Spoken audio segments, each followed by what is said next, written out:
6th old புக்கில் 6வது இயல் இருக்கிற உரைநடை பார்க்கலாம். தேசியம் காத்த செம்மல் என்ற தலைப்பில் பசும்பொன் முத்துராமலிங்க தேவர் அவர்களுடைய வாழ்க்கை வரலாறு தான் கொடுத்துருக்காங்க. அதில் இந்த லெசன்லேருந்து 10 ப்ரீவியஸ் இயர் கேள்வியாவது குறைந்தபட்சம் கேட்டிருப்பாங்க. அந்த அளவுக்கு முக்கியமான லெசன் தான் இது. விடுதலை, அரசியல், சமுதாய சீர்திருத்தம் என பல்வேறு முக்கியத்துவம் வாய்ந்த ஒரு நபராக தான் முத்துராமலிங்க தேவர் அவர்கள் இருக்கிறாங்க. இவர் பிறந்த காலகட்டம் பார்த்தோம்னா ஆங்கிலேயர்கள்கிட்ட நம்ம இந்திய நாடு அடிமைப்பட்டு கிடந்த காலகட்டம் அது. அந்த காலகட்டத்தில் தமிழ்நாட்டிலிருந்து சுப்பிரமணிய சிவா, வஉசி, திருப்பூர் குமரன் போன்ற எண்ணற்ற தலைவர்கள் தமிழ்நாட்டிலிருந்து இந்திய விடுதலைக்கு போராடினவங்கள பசும்பொன் முத்துராமலிங்க தேவர் அவர்களும் முக்கியமான இடத்தை வகிக்கிறாரு. அவருடைய பிறப்பு பற்றி பார்க்கலாம். ராமநாதபுரம் மாவட்டத்தில் பசும்பொன் என்ற ஊரில் 1908 அக்டோபர் திங்கள் 30 தான் முத்துராமலிங்க தேவர் அவர்கள் பிறக்கிறாரு. இதனால தான் இவர் பசும்பொன் என்ற ஊரில் பிறந்ததால தான் இவர் பேர் பசும்பொன் முத்துராமலிங்க தேவர்னு வருது. இவர் பிறந்தது பார்த்தோம்னா 1908 அக்டோபர் 30 தான் இவர் பிறக்கிறாரு. இறப்பு பார்த்தோம்னா அதே அக்டோபர் 30 தான் இறக்குறாரு. பிறக்கிறது அக்டோபர் 30 தான், இறக்கிறது அக்டோபர் 30 தான். பிறந்தது 1908, இறந்தது பார்த்தோம்னா 1963 இறக்குறாரு. இவருடைய பெற்றோர் பார்த்தோம்னா உக்கிர பாண்டியனார், தாயார் இந்திராணி அம்மையார் தான். இவங்களுக்கு உக்கிர பாண்டியனார், தாயார் இந்திராணி அம்மையார் தான் முத்துராமலிங்க தேவர் அவர்களுடைய பெற்றோர். இளம் வயதிலே இந்திராணி அம்மையார் தாயார் இறந்துடுறாங்க. அதனால் தன்னுடைய இளமை காலத்தில் அவங்க ஒரு இஸ்லாமிய தாயால் தான் முத்துராமலிங்க தேவர் அவர்கள் பாலூட்டி வளர்க்கப்படுறாரு. தாயார் இந்திராணி அம்மையார் இளமையில் இறந்துடுறாங்க. அதனால் ஒரு இஸ்லாமிய தாயார் அவர்கள் தான் முத்துராமலிங்க தேவர் அவர்களுக்கு பாலூட்டி வளர்க்குறாங்க. இளமை காலத்தில் முத்துராமலிங்க தேவர் அவர்கள் பாட்டியோட அரவணைப்பில் தான் வளர்றாரு. இந்த மாதிரி பாட்டி அன்னை இறந்துட்டாரு, இஸ்லாமிய தாய் ஒருவரால் பாலூட்டி வளர்க்கப்படுறாரு. ஏன்னா இதெல்லாம் ப்ரீவியஸ் இயரில் கேட்டிருக்காங்க. இஸ்லாமிய தாயார் பாலூட்டி வளர்க்கப்பட்ட தலைவர் யாருன்னே கூட ப்ரீவியஸ் இயரில் கேட்டிருக்காங்க. இஸ்லாமிய பெண்மணி ஒருவரால் பாலூட்டி வளர்க்கப்பட்டவர். அதுக்கு அடுத்தது பார்த்தோன்னா இளமை காலத்தில் அவருடைய பாட்டியோட அன்புல தான் வளர்றாரு. இவர் பாட்டி வீட்டில் இவர் வளர் காலகட்டத்தில் தான் இவருக்கு பாடம் சொல்லி தந்த ஆசிரியர்னா குறைவர வாசித்தான் பிள்ளை என்பவர் தான் இவருக்கு இளம் வயதிலே பாடங்களை சொல்லி தந்த ஆசிரியர். அடுத்தது பார்த்தோன்னா இவருடைய பள்ளி வாழ்க்கை எப்படி இருந்ததுன்னு பார்த்தோன்னா முத்துராமலிங்கர் அவர் தன்னுடைய தொடக்க பள்ளியில் ராமநாதபுரம் மாவட்டம் கமுதியிலே தொடக்க பள்ளியை பயில்றாரு. இந்த தொடக்க பள்ளி பார்த்தோம்னா கிறிஸ்துவ பாதிரியார்களிடம் பயில்றாரு. பாருங்க, பிறந்தது ஒரு இந்து அப்பா அம்மாவுக்கு, உக்கிர பாண்டியனார், இந்திராணி அம்மையார். அவங்க 2 பேர் இறந்துடுறாங்க. அடுத்தது ஒரு இஸ்லாமிய தாய் பாலூட்டி வளர்க்குறாங்க. படிக்கிறது பார்த்தோம்னா கமுதியில் இருக்கிற தொடக்கப்பள்ளி கிறிஸ்துவ பாதிரியார்களிடம் ஒரு சமய சார்பற்ற வாழ்க்கையை அவருடைய இளமை காலத்தில் அவருக்கு கிடைச்சிருக்கு. பாருங்க, இஸ்லாமிய தாய் கிறிஸ்துவ பாதிரியார்களிடம் தொடக்க பள்ளியை பயில்றாரு. அடுத்தது பார்த்தோம்னா பசுமலை உயர்நிலை பள்ளியில் சில ஆண்டுகள் மற்றும் பயில்றாரு. அதுக்கப்புறம் ஐக்கிய கிறிஸ்துவ பள்ளியில் படிக்கிறாரு. அதுக்கப்புறம் ராமநாதபுரம் மாவட்டம் அரசு உயர்நிலை பள்ளியில் 10ஆம் வகுப்பு படிக்கிறாரு. இப்படி இவர் படிக்கிற காலகட்டத்தில் தான் அந்த ஊரில் பிளேக் நோய் பரவியதால் இவருடைய கல்வி நின்று போயிடுது. இது கூட கேள்வி கேட்டிருக்காங்க, எந்த நோயின்னு. முத்துராமலிங்க தேவர்களுடைய கல்வி வாழ்க்கை நிற்க காரணமானதுன்னா பிளேக் நோய் தான். முதல்ல இவர் பார்த்தோம்னா ராமநாதபுரம் மாவட்டம் கமுதியில் தொடக்கப்பள்ளி கிறிஸ்துவ பாதிரியார்களிடம் படிக்கிறாரு.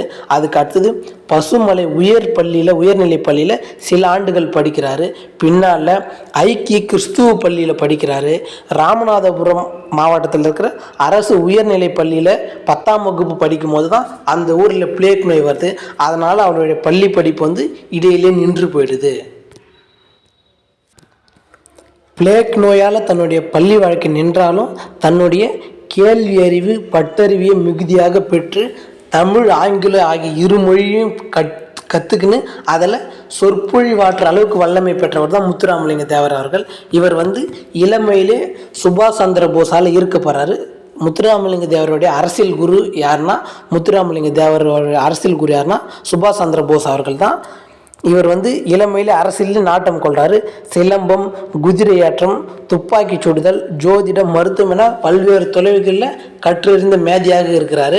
இவருடைய பொது தொண்டு வாழ்க்கையை இளமை காலத்திலேருந்தே தன்னுடைய பொது தொண்டில் நாட்டம் கொண்டவர் தான் முத்துராமலிங்க தேவர் அவர்கள். இதற்கு உதாரணமாக சில விஷயங்கள் கொடுத்துருக்காங்க. முத்துராமலிங்க தேவர் அவர்களுக்கு ராமநாதபுரம் மாவட்டத்தை சுற்றி ஒரு 32 ஊர்களில் சொந்தமான நிலங்கள் வச்சுருந்துருக்காரு. அந்த காலகட்டத்தில் அந்த நிலங்களை எல்லாமே பிரித்து அதில் வேலை பார்த்த உழுத விவசாயிகளுக்கே, அதுவும் தாழ்த்தப்பட்ட மக்களுக்கே பங்கிட்டு கொடுத்துருக்காரு. நியூ புக்கில் பார்த்தோம்னா 31 ஊர்கள்னு இருக்கும், ஓல்டு புக்கில் 32 ஊர்கள்னு இருக்கும். ஆப்ஷன் எப்படி இருக்கோ அதை பார்த்து தான் நம்ம போடணும். எத்தனை சிற்றூரில் இருந்த சொந்தமான நிலம்னா ஓல்டு புக்கில் 32 சிற்றூர்கள் இருந்த சொந்தமான நிலம்னு கொடுத்துருக்காங்க. நியூ புக்கில் 31 சிற்றூர்கள்னு கொடுத்துருக்காங்க. நம்ம ஆப்ஷனை வச்சு தான் போட முடியும். அடுத்தது பார்த்தோம்னா இவர் நிலக்கிரால் ஒழிப்பில் முக்கியமான பங்களிப்பு செய்திருக்காரு. ஆலய நுழைவு போராட்டத்தில் இவர் முக்கியமான பங்களிப்பு செய்திருக்காரு. அடுத்தது சமபந்தி முறைக்கு ஊக்கமளித்த பெருமகனார் யார்? இது பிரிவிசரில் கேட்ட கேள்வி. சமபந்தி முறைக்கு ஊக்கமளித்த பெருமகனார் இவர் தான். இவருடைய காலத்தில் தான் ஆங்கில அரசு குற்ற பரம்பரை சட்டத்தை ஏற்றி மக்களை சிலரை ஒதுக்கி வச்சாங்க. அவங்களோட துன்பத்தை போக்குற விதமாக இவர் குற்ற பரம்பரை சட்டத்திலிருந்து அந்த மக்களை நீக்க அரும்பாடு போட்டார். இதில் நம்ம இந்த ஆலய நுழைவு போராட்டம் பார்த்தோம்னா 1939 மதுரை மீனாட்சி அம்மை கோயிலில் வைத்தியநாதர் ஐயர் தலைமையில் இந்த போராட்டம் நடக்குது. வைத்தியநாதர் ஐயர் சில பேர் கோயில் நுழைவு போராட்டத்தை நடத்த விட மாட்டேங்கிறாங்க. இந்த வைத்தியநாதர் ஐயருக்கு உதவி செய்து மக்களை கோயிலில் நுழைவதற்கு முக்கியமான காரணமே யாருன்னா பசும்பொன் முத்துராமலிங்க தேவர் அவர்கள் தான். அடுத்தது நம்ம பார்த்தோம்னா குற்ற பரம்பரை சட்டத்துக்காக 1934 மே மாதத்தில் இவர் போராட்டத்தை ஆரம்பிக்கிறாரு. 1947 இந்த குற்ற பரம்பரை சட்டம் கவர்மெண்ட் நீக்குது. இதில் முக்கியமான ஆள் யாருன்னா பசும்பொன் முத்துராமலிங்க தேவர் அவர்கள் தான். குற்ற பரம்பரை சட்டம்னா என்னென்னா, அந்த காலத்தில் ஆங்கிலேயர் எதிர்த்து தீவிரமாக போராடியவர்கள்லாம் இந்த குடும்பத்தில் இந்த வம்சத்தில் பிறந்தாலே அவங்க குற்றவாளிகள் தான், அவங்கள சிறையில் அடைக்கக்கூடியவங்க அப்படின்னு கொண்டு வரப்பட்ட சட்டம் தான் குற்ற பரம்பரை சட்டம். அந்த சட்டத்துக்கு எதிராக அந்த மக்கள் வெள்ளைக்காரங்க எப்படி நடத்துகிறாங்கன்னா, தினமும் கைரேகை வச்சுட்டு போகணும். இவங்க இந்த ஊரில் தான் இருக்காங்க, இங்கே தான் இருக்காங்க, அவங்க போராட்டத்துக்காக எந்த ஊரும் போகக்கூடாதுன்றதுக்காக அவங்க நடவடிக்கையை ஃபுல்லாக கண்காணிக்கிற விதமாக கைரேகை வைக்க சொல்லுவார். அதுக்கு முத்துராமலிங்க தேவர் அவர்கள் குற்றப்பரம்பரை சட்டத்துக்கு நம்ம கைரேகை வைக்கணும்னா அந்த கை விரலே வெட்டி எரியலாம் நம்பன்னு சொல்லி போராட்டத்தை அந்த காலத்திலே நடத்தி 1947 குற்றப்பரம்பரை சட்டம் நீக்கிறதுக்கு ஒரு முக்கியமான காரணமாக இருந்தவர் இவர் தான். அடுத்தது நம்ம பார்த்தோம்னா தாழ்த்தப்பட்ட மக்களுக்குன்னு பல தொண்டுகளை செய்தவர் தான் இவர். அடுத்தது முக்கியமான பிரிவிசர் கேள்வி கேட்டிருக்காங்க பாருங்க. சாதியையும் நிறத்தையும் பார்த்து மனிதன் தாழ்வுபடுத்துவது பெருங்கொடுமை. ஆண்டவன் மனித குலத்தை தான் படைத்தானே தவிர சாதியையும் நிறத்தையும் அவர் படைக்கல. சாதியும் நிறமும் அரசியலுக்கும் இன்மை, ஆன்மீகத்திற்கும் இல்லை அப்படின்னு சொன்னவர் தான் இவர். இந்த எல்லாம் பார்க்கும்போது நமக்கு பெரியார் சொன்ன மாதிரியே இருக்கும். ஆனால் இது எல்லாமே சொன்னது முத்துராமலிங்க தேவர் அவர்கள். அதாவது சாதியையும் நிறத்தையும் பார்த்து மனிதன் தாழ்வுபடுத்துவது பெருங்கொடுமை. ஆண்டவன் மனித குலத்தை தான் படைத்தானே தவிர சாதியையும் நிறத்தையும் அவர் படைக்கல. சாதியும் நிறமும் அரசியலுக்கும் இல்லை, ஆன்மீகத்திலையும் சாதி இல்லை அப்படின்னு சொன்னது தான் முத்துராமலிங்க தேவர் அவர்கள். அடுத்தது பார்த்தோம்னா இவர் இளமை காலத்திலேயே நேதாஜி சுபாஷ் சந்திர போஸ் அவர்களை தன்னுடைய அரசியல் வழிகாட்டியாக ஏற்றுக்குன்னு சுதந்திர போராட்டத்தில் முழுமையான பங்களிப்பு செய்கிறாரு. 1942 43 காலகட்டங்களில் நேதாஜி சுபாஷ் சந்திர போஸ் இந்திய தேசிய இராணுவத்தை கட்டமைக்கிற முயற்சியில் இறங்குறாரு. அந்த காலகட்டத்தில் தமிழகத்திலிருந்து பெருமாறியான மக்களை திரட்டி அந்த இந்திய தேசிய இராணுவத்தில் சேர்த்த பெருமை முத்துராமலிங்க தேவர் அவர்களுக்கு தான் உரியது. அந்த காலத்தில் இவருடைய விடுதலை பேச்சு ரொம்ப வீரமிக்கதாகவும் விவேகமிக்கதாகவும் இருந்ததால் ஆங்கில அரசு வாய்ப்பூட்டு சட்டம் போடுறாங்க. அந்த மாதிரி விடுதலை கொள்கைகளை ஆங்கிலேயருடைய அரசியல் மூமெண்ட்டை அதிகமாக பேசுகிறதால வட இந்தியாவில் திலகர் அவர்களுக்கு வாய்ப்பூட்டு சட்டம் போடப்படுகிறது. அதே மாதிரி தென்னிந்தியாவில் யாருக்கு போடுறாங்கன்னா பசும்பொன் முத்துராமலிங்க தேவர் அவர்களுக்கு தான் தென்னிந்தியாவில் வாய்ப்பூட்டு சட்டம் போடுறாங்க. அரசியல் நடவடிக்கைகள், அவங்களுடைய போர்க்கால தந்திரங்களை பற்றிலாம் மக்கள்கிட்ட பேசுகிறதால வட இந்தியாவில் வாய்ப்பூட்டு சட்டம் போடப்பட்டவர் திலகர். தென்னிந்தியாவில் வாய்ப்பூட்டு சட்டம் முத்துராமலிங்க தேவர் அவர்களுக்கு போடுறாங்க. இந்த மாதிரி வாய்ப்பூட்டு சட்டம் போடுற அளவுக்கு விடுதலை வேட்கையை மக்களிடையே எழுப்பியதற்காக தேசியம் காத்த செம்மல்னு திருவிக்கா முத்துராமலிங்க தேவரை பாராட்டுறாரு. தேசியம் காத்த செம்மல் என அழைக்கப்பட்டவர் யாருன்னா பசும்பொன் முத்துராமலிங்க தேவர். தேவருக்கு தேசியம் காத்த செம்மல் என்ற பட்டம் அளித்தவர் யாருன்னா திருவி கல்யாண சுந்தரனார் அவர்கள். அடுத்தது ஒரு முக்கியமான கேள்வி கொடுத்துருக்காங்க பாருங்கள். சுதந்திர பயிரை தண்ணீர் விட்டோ வளர்த்தோம் கண்ணீரால் காத்தோம் என்பது பாரதியோட வாழ்க்கை. சுதந்திர பயிரை தண்ணீர் விட்டோ வளர்த்தோம் கண்ணீரால் காத்தோம் என்பது பாரதியோட வாக்கு. இது மாதிரி இந்த வாக்குக்கு ஏற்ற மாதிரி தன் வாழ்நாள் முழுவதும் பொது தொண்டு சமுதாய தொண்டு செய்து தன் பொது வாழ்க்கைக்கு இடையூறாக இருக்கும்னு திருமணமே பண்ணிக்காத வாழ்ந்தவர் தான் பசும்பொன் முத்துராமலிங்க தேவர் அவர்கள். அவருடைய அரசியல் வாழ்க்கை பார்த்தோம்னா அடுத்து இவருடைய அரசியல் வாழ்க்கை இதிலிருந்து முக்கியமான ப்ரீவியஸ் கேள்வியெலாம் இருக்குது. அரசியல்லையுமே முத்துராமலிங்க தேவர் அவர்கள் முக்கியமான பங்கெடுப்பு செஞ்சுருக்காரு. தன் வாழ்நாளில் அரசியலில் தோற்காத ஒரு தலைவரில் இவரும் ஒருத்தர். தேர்தலில் போட்டியிட்ட 5 முறையுமே வெற்றி வாகை சூடியிருக்காரு. இதுவுமே ப்ரீவியஸ் கேட்ட கேள்வி தான். தேர்தலில் போட்டியிட்ட 5 முறையுமே வெற்றி வாகை சூடியவர் தான் இவர். 1937, 46, 52, 57, 62 ஆகிய ஆண்டுகளில் நடைபெற்ற தேர்தலில் இவர் முக்கியமான வெற்றியை பெற்றவர் தான் தேவர் அவர்கள். இதில் 52, 57, 62 இது எல்லாமே பார்லிமெண்ட் எலெக்ஷன்லையுமே ஜெயிப்பார். சட்டமன்ற எலெக்ஷனில் இது 3த்துலேயுமே ஜெயிப்பார். பார்லிமெண்ட் எலெக்ஷன்லையும் ஜெயிப்பார். உடல்நிலை குறைவில்லாத தேர்தல் பிரச்சாரமே பண்ண முடியாத நிலையிலுமே 1962 தேர்தலில் வெற்றி பெறுவார் இவர் தான். அடுத்தது முக்கியமான கேள்வி என்னென்னா, தொண்டு செய்வதற்கென்றே தன்னுடைய தொகுதிக்கு சென்றாரே தவிர தேர்தல் விளம்பரத்துக்கோ பிரச்சாரத்துக்கோ இவர் தன் தொகுதிக்கு போனதில்லை. தொண்டு செய்ய மட்டுமே தனது தொகுதிக்கு சென்றவர் யாருன்னா தேவர் அவர்கள் தான். அடுத்தது பலரும் போற்றும் பண்பாளர் என்ற டாப்பிக்கில் தேசியமும் தெய்வீகம் 2 கண்களாக போற்றியவர் யாருன்னா பசும்பொன் முத்துராமலிங்க தேவர் அவர்கள் தான். பெரியாரை பற்றி பார்க்கும்போது பார்த்தோம், மரியாதையும் சுயமரியாதையும் 2 கண்களாக போற்றியவர் பெரியார். இவர் பார்த்தோம்னா தேசியத்தையும் தெய்வீகத்தையும் 2 கண்களாக போற்றியவர் தான் தேவரையா அவர்கள். அடுத்தது முக்கியமான ப்ரீவியஸ் கேள்வி பாருங்கள்.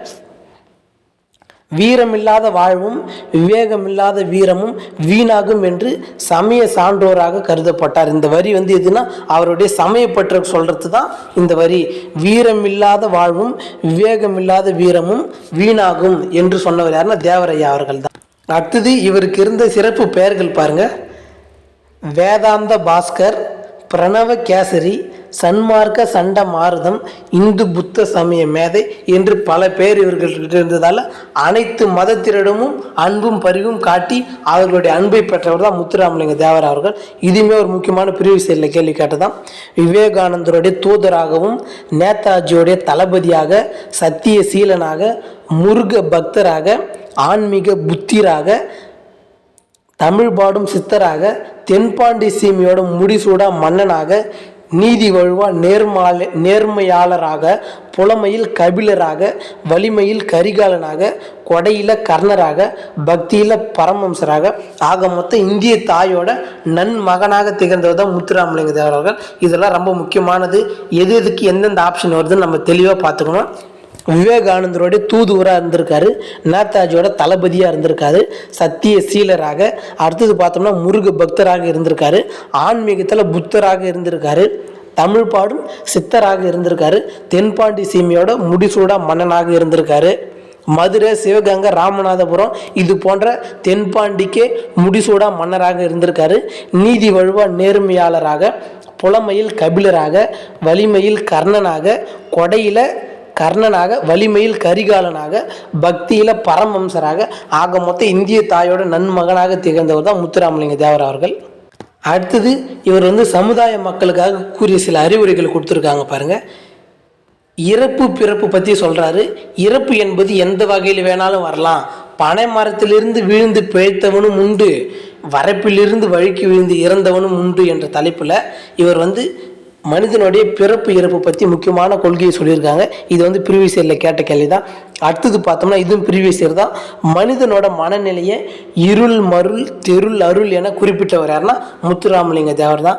பனை மரத்திலிருந்து விழுந்து பிழைத்தவனும் உண்டு, வயல் வரப்பில் விழுந்து இறந்தவனும் உண்டுன்னு சொன்னவர் இவர் தான். மனிதனோட மனநிலையை இருள் மருள் தெருள் அருள் என பிரித்தவர் இவர் தான். அடுத்தது பார்த்தோம்னா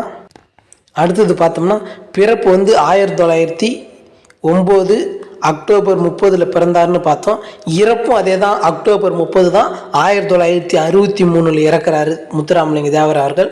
தன்னுடைய 55 ஆண்டுகள் மக்கள் முன்னேற்றத்துக்காக பாடுபட்ட பெருந்தலைவரார்னா முத்துராமலிங்க தேவர் அவர்கள் தான். இதுவுமே எக்ஸாம்பிள் கேட்டிருக்காங்க, எத்தனை ஆண்டுகள்னா 55 ஆண்டுகள் மக்களோட முன்னேற்றத்துக்காக பாடுபட்டவர் தான் இவர்.